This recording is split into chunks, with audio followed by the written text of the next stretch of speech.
That evening altered the course of everything. Leaving my own home hadn't crossed my mind when the night began. I was ready to give up on a marriage I believed still had a chance, even if it had its faults. But sometimes all it takes is a careless comment at the wrong moment in the presence of the wrong people to unravel years of holding things together. It was just a simple gathering, nothing elaborate. A few couples she worked with, all from her design firm. A casual Friday night get-together at our place. I wasn't looking forward to it. Work had drained me. My boss had been relentless all week, and I had little energy left. A faint interest in stories I couldn't care less about. Still, I knew it mattered to her. So I pitched in, cleaned the apartment, ranged the table, and even made a last-minute dash to pick up the expensive white wine she liked. Everything seemed normal at first. There was laughter, casual chatter, clinking glasses. She was glowing in her comfort zone, playing the graceful host. And for a while, I enjoyed watching her shine. But as the evening wore on and the drinks kept flowing, something in her shifted. She grew sharper with me. Not loud or confrontational, just subtle little stabs. She interrupted me while I spoke, dismissed my words with rolled eyes, laughed too hard when someone made a joke at my expense. I tried not to take it personally. Maybe she was anxious, maybe trying to impress her colleagues. I gave her the benefit of the doubt as I always had, but it escalated. When someone brought up vacations, her coworker Mark, the arrogant one in the tight shirt, joked about weekend trips. Someone asked, "Do we travel much?" And I casually said we used to before life got busier. Without missing a beat, she cut in and said, "Yeah," before he turned into a boring homebody with no sense of adventure. Everyone laughed. I laughed too awkwardly, but her tone wasn't playful. It was sharp, meant to sting. My stomach turned. Later, someone asked who usually handled the cooking. I said we split it. She rolled her eyes and said, "Please." Last time he tried, the smoke alarm went off. That got a bigger laugh. I didn't laugh. I just sat there frozen. I could feel the pitying look circling the table, and I didn't know where to put my hands or how to respond. Then came Mark again, tossing out a snide comment about how patient she must be to live with someone like me. She didn't shut it down. She smiled, lifted her glass, and said, "Patience is everything, or you just learn to tune them out."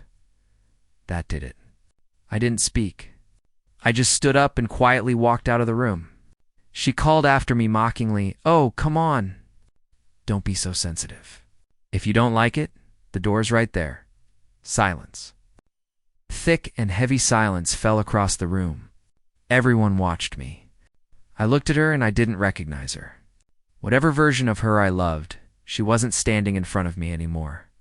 I went to the bedroom, pulled out the suitcase from under the bed, and began to pack methodically, shirt by shirt, jeans, toiletries, my running shoes, laptop, charger. The motion steadied me. From the hallway, I could hear muffled voices, someone whispering if I was really serious. I was. About 10 minutes later, I walked back out, suitcase in hand. The guests were still there. Nobody moved. She looked stunned, maybe nervous. "You're actually leaving?" I looked her in the eye. "You told me to in front of everyone?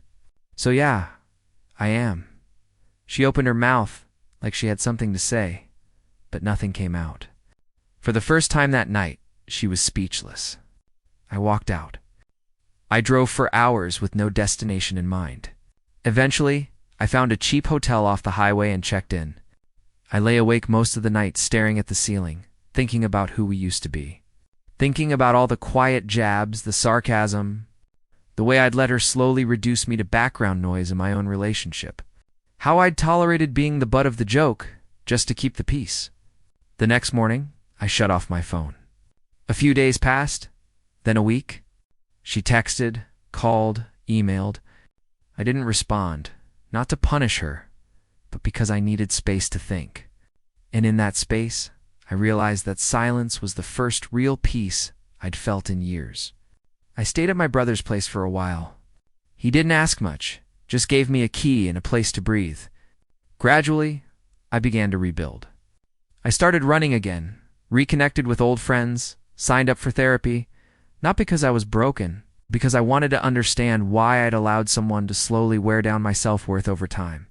2 months later, she sent a long message full of apologies, explanations, telling me she was just trying to be funny and didn't mean any of it. She said she missed me and wanted to talk, but it was too late.